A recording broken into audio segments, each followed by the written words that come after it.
Baik, Bismillahirrahmanirrahim. Assalamualaikum warahmatullahi wabarakatuh. Perkenalkan, nama saya Ferdian Saika Saputra, B120 146. Yang terhormat, dosen pembina Profesor Dr. Nurbatu IPC MSI. Ya, baik, saya presentasikan terkait mata kuliah Manajemen Sumber Daya Manusia Strategis. Yang saya ambil di dalam dari ini yaitu tentang pelatihan dan pengembangan karyawan, mengefisienkan waktu. Lanjut saja. 8. Pelatihan dan pengembangan karyawan, melakukan orientasi dan menyambut karyawan baru, menyeleksi karyawan secara berhati-hati, tidak menjamin bahwa mereka akan bekerja secara efektif. Bahkan karyawan yang berpotensi tinggi tidak dapat melakukan pekerjaan mereka jika mereka mengetahui apa yang harus dilakukan atau bagaimana cara melakukannya. Tujuan dari orientasi penyambutan karyawan. Yang pertama, membuat karyawan baru tersebut merasa diterima.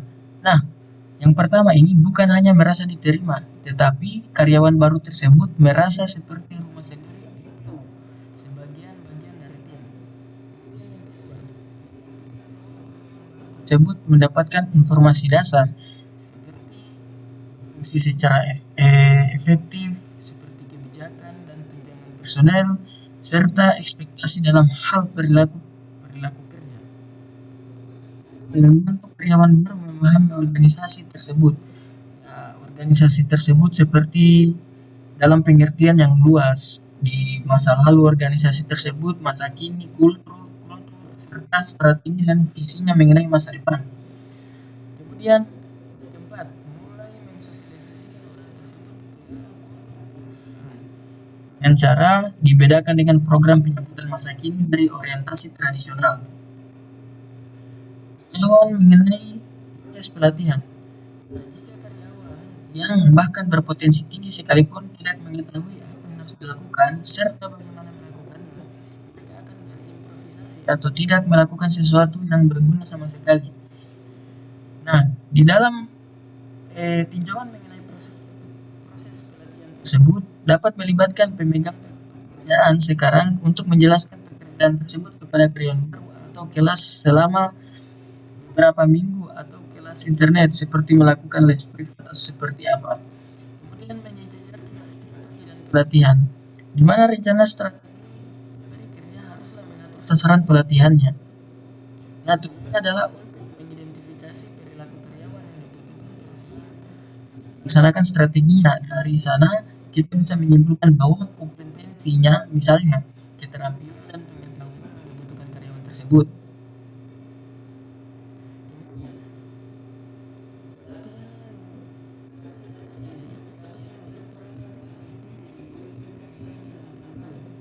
Nah, di dalam penilaian dan umpan balik ini, kita harus mengetahui bahwa apa yang dapat dilakukan seseorang untuk memastikan bahwa upaya pelatihan akan menghasilkan kinerja yang lebih baik.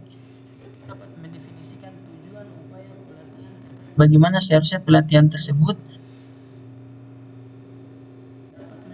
dapat mendorong atau dapat mempengaruhi kinerja organisasi. Kemudian proses pelatihan 5 langkah atau biasa yang disebut ADDIE, mana singkatan dari ADDIE ini design, development, implement, dan evaluate. Di dalam proses langkah-langkah ADDIE ini tersebut yaitu analisis, di mana analisis ini mengenai pelatihan. Kemudian desain. Desain di sini yang dimaksud adalah desain program pelatihan atau yang benar-benar menyusun atau pelatihan. Implementasi. Di dalam implementasikan ini yang perlu diimplementasikan saran dengan menggunakan metode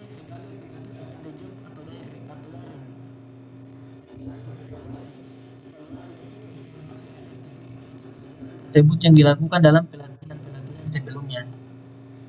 Kemudian melakukan analisis kategori, yaitu yang pertama lakukan analisis kebutuhan pelatihan. Ya, mengidentifikasi pelatihan yang akan dibutuhkan karyawan untuk mengisi pekerjaan baru di masa depan. Kemudian yang kedua, analisis kebutuhan pelatihan saat ini.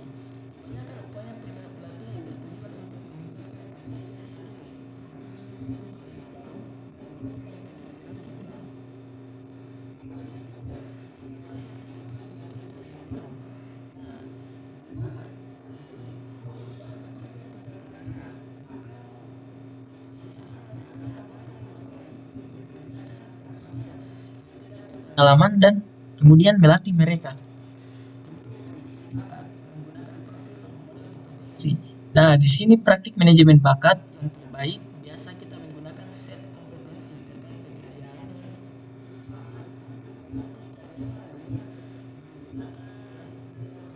rekrutan, penyeleksian, menilai, kemudian membayarnya.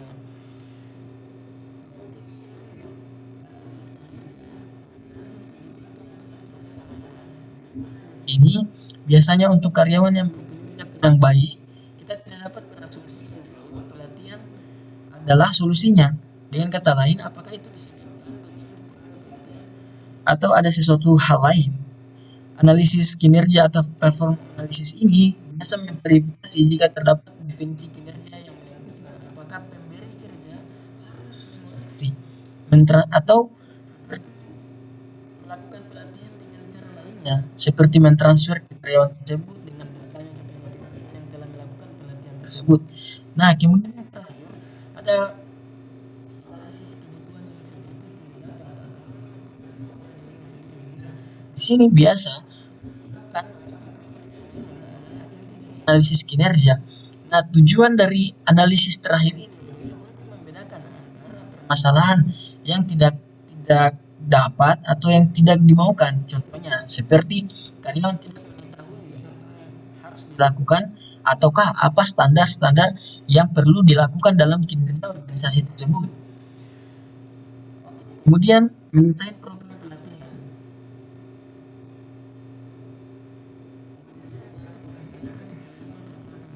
Masuk tujuan pelatihan, metode penyampaian, dan evaluasi program. Di mana pada tahap awal pertama biasa menetapkan tujuan pembelajaran, di mana di sini pelatihan pengembangan pelajaran biasanya instruksional, harus menetapkan hal apa yang peserta pelatihan setelah menyelesaikan program pelatihan tersebut dengan berhasil. Yang kedua, menciptakan lingkungan pembelajaran nasional. Nah, di sini biasanya pemerintah menjalankan pelanggar lalu lintas mengetahui bahwa seringkali cara yang paling baik untuk menarik perhatian seseorang adalah dengan menampilkan video kecelakaan yang mengerikan. Itu salah satu contoh di dalam pemerintahan. Nah, kemudian membuat pembelajaran berarti. Nah, dimana di sini biasanya ada pada fase pertama dengan memberikan menyeluruh mengenai materi yang akan diberikan. Sebagai contoh, mungkin seperti memperlihatkan mengapa itu penting, pelatihan itu penting, dan memberikan gambaran-gambaran secara umum. Langkah kedua yaitu sebagai contoh yang dikenal dengan WI, kemudian organisasi informasi, kemudian menggunakan istilah dan konsep yang mudah dipahami, menggunakan bantuan visual, kemudian menciptakan persepsi kebutuhan akan pelatihan dalam benak peserta pelatihan. Yang terakhir biasanya pasti transfer pembelajaran ke pekerjaan. Nah, di sini sayangnya hanya kurang dari 35% peserta pelatihan biasanya tidak dapat mentransfer apa yang mereka pelajari dalam pelatihan ke pekerjaan mereka tahun setelah pelatihan. Statistik menyedihkan itu biasanya kita membutuhkan langkah-langkah di setiap tahapan pelatihan seperti dan lain sebagainya.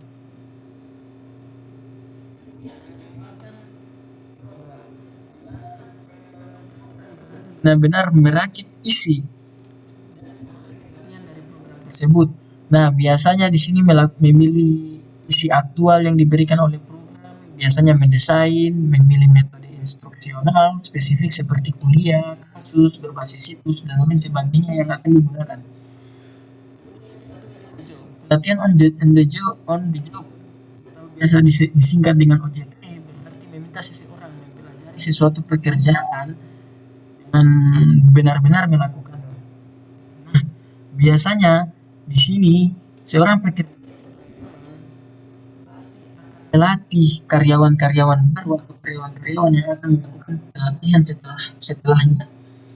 Nah, jenis pelatihan on the job yaitu yang pertama di mana pelatihan ini adalah proses yang terampil biasanya melalui kombinasi pembelajaran formal dan pelatihan on the job dan panjang. Nah, mempelajari pekerjaan satu bagian dari pelatihan magang. Dan di sini atas urutan-urutan langkah yang paling dipelajari langkah demi langkah. Kemudian pelatihan berbasis audiovisual, di mana di sini metodenya biasa berbasis situs, teknik pelatihan berbasis audiovisual seperti DVD yang sekarang masih sangat populer. Nah, biasanya di sini peserta pelatihan belajar dengan virtual atau simulasi, tetapi dilatih off the clock di sebuah ruangan terpisah atau ruangan depan atau sebagainya. Sistem dukung kinerja elektronik atau yang biasa disebut dengan PSS. Nah, sistem dukungan kinerja elektronik ini alat dan tampilan terkomputerisasi yang mengotomatisasikan pelatihan, dokumentasi, dan dukungan telepon. Nah, biasanya sistem dukungan kinerja ini bantuan pekerjaan ini sekumpulan instruksi, diagram, atau metode serupa yang di tempat bekerja untuk membantu pekerja tersebut. Kemudian pelatihan berbasis komputer atau CBT. Biasanya di sini pelatihan berbasis komputer merujuk pelatihan yang menggunakan sistem interaktif berbasis komputer untuk meningkatkan pengetahuan atau keterampilan.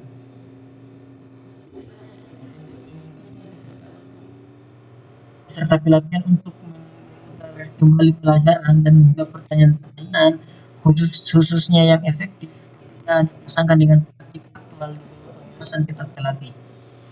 Pelatihan tim, kerja tim tidak selalu secara alamiah. Perusahaan menghabiskan banyak waktu untuk melatih karyawan baru, mendengarkan sesamanya dan bekerja sama.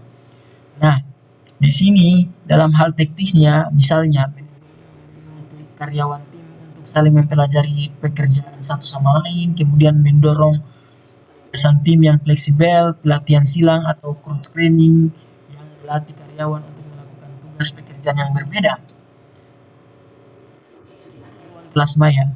Ruang kelas maya atau classroom menggunakan kolaborasi untuk memungkinkan kita lebih dari satu pembelajaran di tempat yang jauh. Di sini biasanya kita akan menggunakan komputer atau laptop untuk berpartisipasi dalam diskusi audio dan visual secara langsung. Berkomunikasi melalui dan belajar melalui materi seperti slideshow, PowerPoint yang sedang kita lakukan seperti saat ini. Selanjutnya, strategi dan pengembangan manajemen. Seperti halnya perencanaan suksesi, program pengembangan manajemen akar dari strategi pemberi kerja dan rencana personel. Nah, biasanya di sini sebagai contohnya, strategi untuk memasuki bisnis baru atau berkembang ke luar negeri mengimplikasikan bahwa pemberi kerja akan membutuhkan manajer dengan keterampilan mengelola bisnis yang lebih mumpuni. Kemudian pelatihan on the job managerial. Metode pelatihan on the job managerial meliputi pekerjaan, pendekatan coaching atau pembimbingan dan pembelajaran tindakan. Di sini peserta pelatihan dapat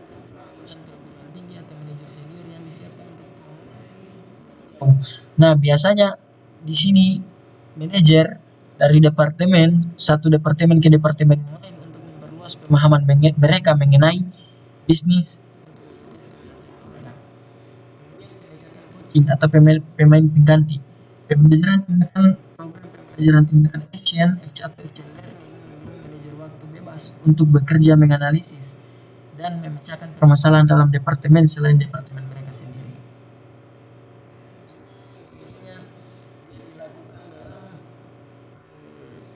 Tanggung jawaban biasanya pemain pengganti membebaskan tanggung jawab tertentu dari eksekutif dan memberi kesempatan kepada peserta pelatihan untuk pelajari pekerjaan tersebut. Pelatihan dan teknik pengembangan pekerjaan. Pertama, metode khusus, di mana metode khusus ini seperti yang diketahui yaitu meminta peserta pelatihan menyelesaikan permasalahan sesungguhnya setelah mempelajari deskripsi kasus yang dari video pelatihan tersebut.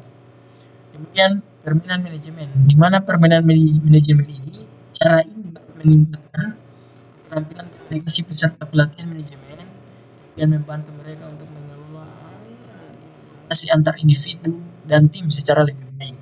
Kemudian seminar di luar. Nah, biasanya di sini ada perusahaan dan universitas menawarkan seminar dan konferensi pengembangan manajemen berbasis situs dan kelas tradisional. Kemudian permainan peran, di mana biasanya tujuan dari peran ini adalah untuk menciptakan situasi realistis dan kemudian meminta peserta pelatihan untuk mengambil bagian atau peran dari orang tertentu dalam situasi tersebut. Universitas korporat, di sini banyak sekali perusahaan pusat pengembangan dalam perusahaan. Biasanya pemberi kerja dapat berkolaborasi dengan institusi akademik dan situs. Kemudian executive coach. Biasanya banyak perusahaan mempunyai executive coach untuk membantu mengembangkan efektivitas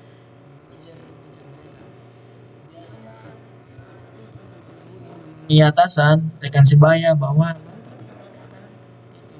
eksekutif tersebut untuk mengidentifikasi kekuatan dan kelemahan dari si eksekutif tersebut. Kemudian mengelola program perubahan organisasi, di mana perubahan organisasi yaitu perubahan strategis dan perubahan lainnya. Nah, perubahan strategis ini adalah perubahan haluan organisasi yang biasa kali dimulai dengan perubahan dalam strategi seperti misi dan visi perusahaan yang strategis. Kemudian perubahan-perubahan lainnya, di mana perubahan-perubahan lainnya ini termasuk dalam perubahan strategis, tapi di dalam bentuk kultur, struktural, dan teknologis. Meski dalam akal sering gagal untuk dukungan aktif dari karyawan. Organisatoris yang terdiri dari yang pertama organisasi development biasanya melibatkan riset tindakan. Nah, di sini berarti dapat mengumpulkan data mengenai kelompok, departemen, atau organisasi dan memberikan informasi kepada karyawan tersebut. Yang kedua, organizational development menerapkan ilmu. Nah, di mana di sini ilmu yang diterapkan yaitu pengetahuan, kepengetahuan organisasi. Kemudian yang ketiga, organizational development mengubah organisasi. Nah, dengan arah tertentu menuju pemberdayaan, pemecahan masalah yang lebih baik, responsif dan mutu pekerjaan serta efektivitas dalam menyelesaikan suatu pekerjaan.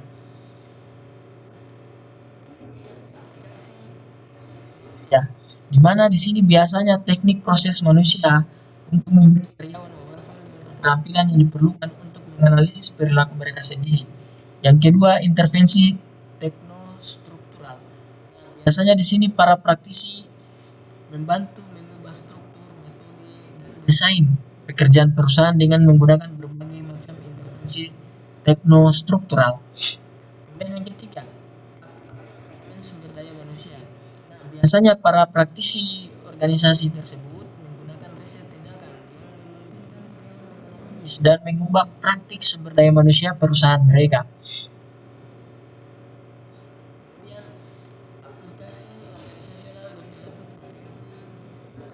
Nah, di sini bertujuan untuk memperbaiki manajemen strategis dalam sebuah perusahaan. Nah, manajemen strategis terintegrasi adalah salah satu contoh dari aplikasi tersebut. Pengaruh pelatihan yang harus diukur terdiri menjadi yang pertama reaksi, di mana reaksi ini berupa evaluasi dari peserta pelatihan terhadap program tersebut. Apakah mereka menyukai program tersebut? Apakah menurut mereka program tersebut berguna atau tidak? Kemudian yang kedua, pembelajaran. Di mana pembelajaran ini menguji peserta pelatihan untuk menentukan apakah mereka mempelajari prinsip keterampilan dan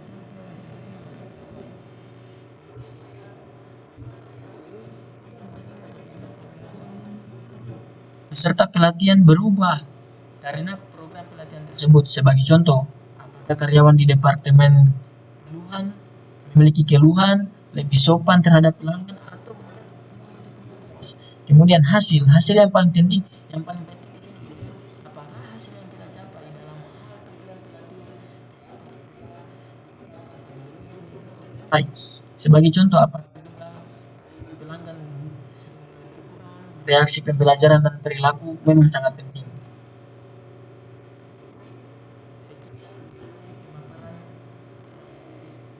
Dari saya, lebih dan kurangnya mohon dimaafkan. Taufik Walhidayah. Assalamualaikum warahmatullahi wabarakatuh.